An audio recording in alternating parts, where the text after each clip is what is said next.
Okay, did you have time to think about that? Martina refused to marry Don Gallo, el rooster, the rooster. She refused to marry Don Cerdo, the pig. Let's see who comes next. The pig was scarcely out of sight when Don Lagarto, the lizard, crept over the railing. His oily fingers brushed the little cockroach's lovely mantilla. You shouldn't sneak up on a lady like that. I don't sneak, I creep, he said, circling Martina. For some reason, this fellow really bugged her. I've had enough creeps for one day, said Martina. Adios. But I need you. Wait. The lizard fell on one knee and one scaly knee and warbled. Martina, Josefina, Catalina, Cucaracha, beautiful muchacha, won't you be my wife? Martina sighed. Let me see if there's any coffee left. This time, she wasn't taking any chances. Martina returned with 2 cups of coffee for the lizard. Psst, psst, he spat. Don Lagarto was livid. That means so angry. He changed colors 3 times before he finally found his true one.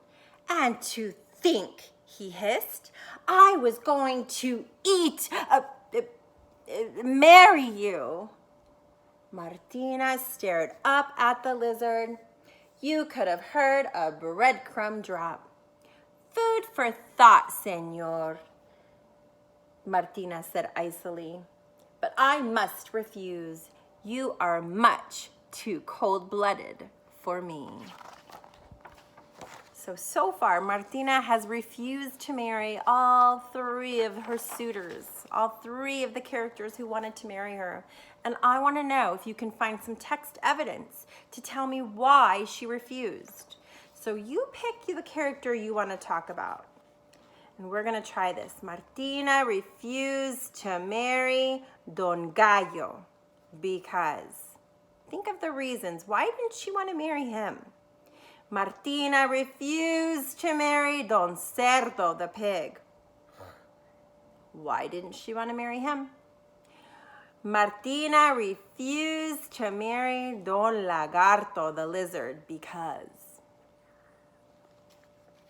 Go ahead, press stop, press pause, so you could talk about why Martina refused to marry these characters. Make sure you're using text evidence. Good job. When her grandmother returned to collect the day's coffee cups, Martina was still fuming. I mean, she was really angry. I'm going inside, Abuela.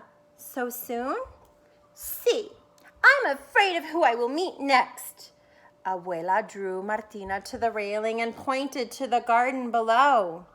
What about him? Martina looked down at that tiny brown mouse. And her cockroach heart began to beat faster. Tikitin, tikitan, tikitin, tikitan. Try it. Tikitin, tikitan. I love that. Oh, Abuela, he's adorable. Where has he been? Right here, all along. What do I do? Go talk to him. Just be yourself. Oh, I love this picture. Martina handed Abuela her peineta and mantilla, and she scurried down to the garden, and the mouse was waiting.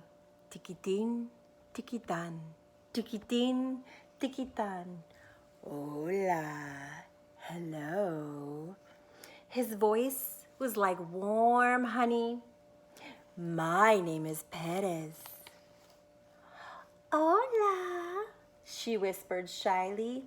I'm Martina, the beautiful cockroach, he finished for her. You think I'm beautiful? The little mouse turned pink under his fur. Well, my eyes are rather weak. That means he can't see very well. My eyes are rather weak.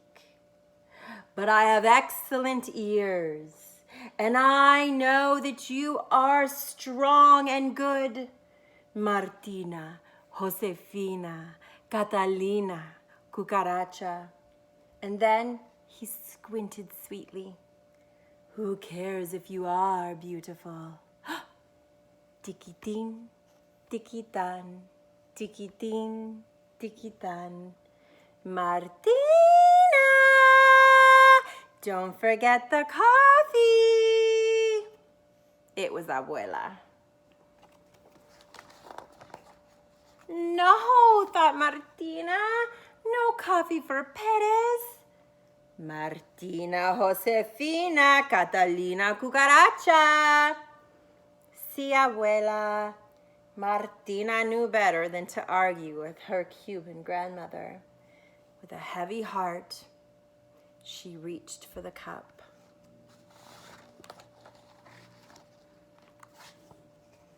But Perez got there first. Quick as a mouse, he splashed Café Cubano on Martina's shoes.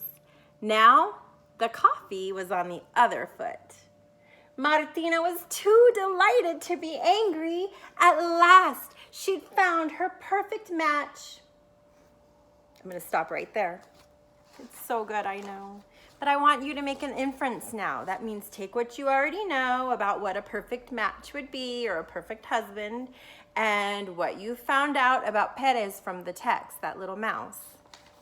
I want you to make an inference about why Perez would be a perfect match. Try it. I infer Perez the mouse is a perfect match for Martina because make sure you use text evidence. What did he say? What did he do?